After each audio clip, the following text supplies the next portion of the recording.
right through all of the bottles. It leaked right down, and that was the night we came out here.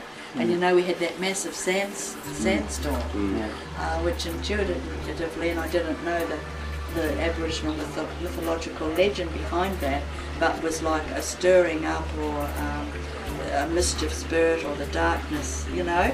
And we couldn't even see the sky, could we? And as we came out here, we had the lightning, which is to me the lightning strike that goes through the tree. Wake up calls, we had all that massive lightning and just a couple of drops of rain. And you know, that's happened here a lot, several times. We've had the blackening up of the sky and that shift. And also I see it as a protection when the energy starts to get so high, so refined, that we could have confrontation, but it's like they veil it, they soften it. We dream it through at night, consciously or unconsciously. So as you say, it's how you wish to perceive it. Yeah. Alicia, as a part of the transformation that we're in, it feels like a returning for a lot of us. We're returning to a place that's deep within ourselves. So much of this time, and the more so we're a part of this time, we see ourselves being drawn to the extraterrestrial. We find ourselves returning to other parts of ourselves which have felt distant for some time throughout history, but we're returning or reforming friendships with our extraterrestrial neighbours and the entities which are above and around us, and very busy. So we feel. Very busy. And that's actually part of the consciousness that Vicky saw with the colours, and it's part of the new colours. It's part of our great omnipresent body in our spirit that's, it's in the stars, it's in the galaxies, it's functional on the earth, it's that great omnipresent, omniscient spiritual self, isn't it? In whatever form or consciousness that we integrate as part of ourselves. And it's the love, isn't it? Yes. You know, it's the beautiful spirit of accepting all forms, from trees and plants and snakes and animals or whatever, and humans and non-human energetic forms or whatever, as a oneness. And it very much comes through on a colour code, you know, because that's the light, isn't it? In varying frequencies that create varying colours.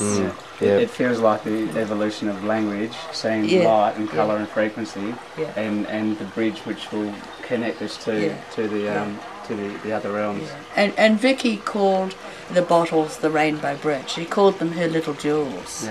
You know. It's all there. And as you say, Tommy, that there's some beautiful terminology when you're using the word extraterrestrial, because it's a brotherhood and sisterhood of the galaxy. And all different forms and entities. And it really is important for people to understand that entities above and beyond or below, whichever direction you want to go, we can see each other as all people, or all as one, being one universe. And I remember reading a term where they were differentiating between the word alien gets used and ET at the same time, and the way it was described was that the term alien was an entity, if you like, who hasn't really gone to the colour, in a sense, hasn't really absorbed the understanding of existence and life, and was isolating themselves. It was more of a personality trait. Didn't matter whether you were a person or someone from somewhere else.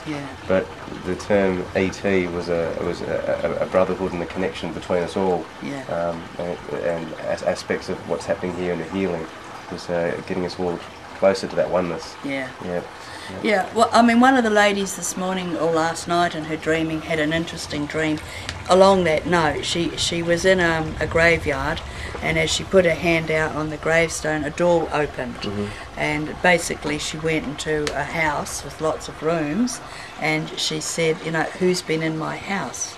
And it was like thought patterns that she's had that were in her house, the temple of the soul, the physical body, whatever, that she's now alienated from. So sometimes the word alien is something that we don't understand, we're not ready to integrate it, it's foreign to us, and we have to grow, you know, into that. And the extraterrestrial thing is, you know, really that's starting to understand everything is energy, and not get too locked into what shape or form. Aspects, yeah. You know. That's right, and often their appreciation that we do live in a very dense realm, and we do feel things very passionately, and we do have the.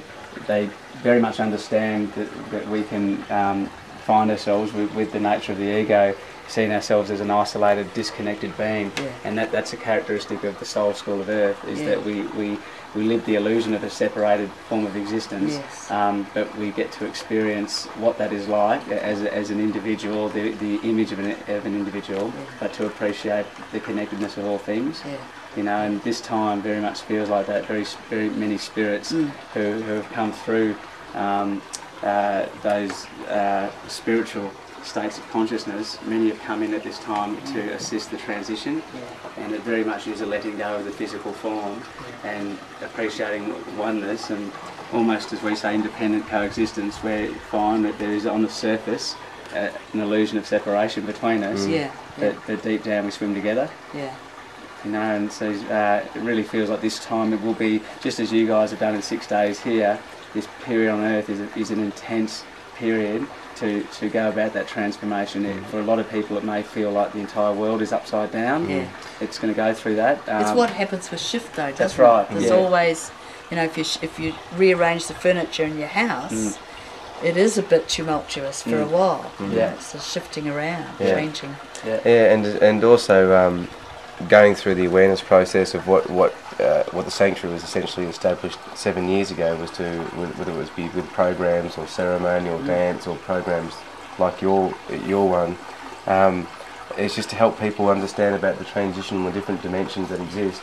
And as we were talking about this morning with the passing of a dear friend, the comfort you find and understand by allowing yourself to understand about the dimensions that exist in the spiritual world, and finding greater reason for aspects which happen here in this real world and what we call the physical world, but understand that all things exist in the metaphysical and bloom from there, and what happens here is a reflection of that.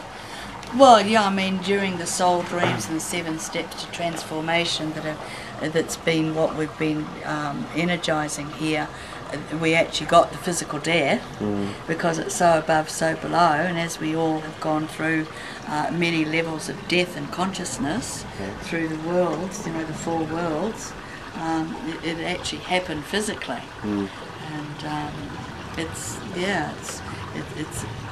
tumultuous for the family, but it's sort of not to be expected. I don't mean to say that, but it's not such a shock either. No, it's how the energy moves, and he's had the transition, the transmutation to work and filter back through those that are receptive and sharing in the brotherhood. More information, and that's really, if we go back to what happened with Vicky, it wasn't until her father passed over that she started seeing the colours roll toward her to actually physically make the bottles, but get the knowledge.